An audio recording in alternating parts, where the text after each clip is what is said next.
He's only got $1,000 left, but his interest and learning are sky high. He knows that if he loses that money, he walks for 2 more years. But he does not seem to care.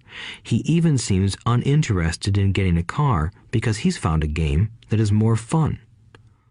What happens if he loses all the money? I asked. We'll cross that bridge when we get to it. I'd rather have him lose everything now than wait till he's our age to risk losing everything. And besides, that is the best $3,000 I've ever spent on his education. What he is learning will serve him for life, and he seems to have gained a new respect for the power of money. As I said earlier, if a person cannot master the power of self-discipline, it is best not to try to get rich. I say this because although the process of developing cash flow from an asset column is easy in theory, what's hard is the mental fortitude to direct money to the correct use. Due to external temptations, it is much easier in today's consumer world to simply blow money out the expense column. With weak mental fortitude, that money flows into the paths of least resistance. That is the cause of poverty and financial struggle. The following example illustrates the financial intelligence needed to direct money to make more money. If we give 100 people $10,000 at the start of the year, I believe that at the end of the year, 80 would have nothing left. In fact, many would have created greater debt by making a down payment on a new car, refrigerator, electronics, or a holiday. 16 would have increased that $10,000 by 5 to 10%. 4 would have increased it to $20,000 or into the millions. We go to school to learn a profession so we can work for money. It is my opinion that it's just as important to learn how to have money work for you. I love my luxuries as much as anyone else. The difference is I don't buy them on credit. It's the keep up with the Joneses trap. When I wanted to buy a Porsche, the easy road would have been to call my banker and get a loan. Instead of choosing to focus in the liability column, I chose to focus in the asset column. As a habit, I use my desire to consume to inspire and motivate my financial genius to invest. Too often today, we focus on borrowing money to get the things we want instead of focusing on creating money.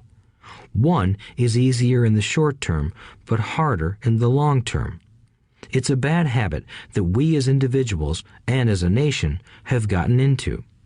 Remember, the easy road often becomes hard, and the hard road often becomes easy. The earlier you can train yourself and those you love to be masters of money, the better. Money is a powerful force. Unfortunately, people use the power of money against themselves. If your financial intelligence is low, money will run all over you. It will be smarter than you. If money is smarter than you, you will work for it all your life. To be the master of money, you need to be smarter than it. Then money will do as it is told. It will obey you. Instead of being a slave to it, you will be the master of it. That is financial intelligence. 9. Choose heroes. The power of myth. When I was a kid, I greatly admired Willie Mays, Hank Aaron, and Yogi Berra. They were my heroes, and I wanted to be just like them. I treasured their baseball cards. I knew their stats, the RBIs, the ERAs, their batting averages, how much they got paid, and how they came up from the minor leagues.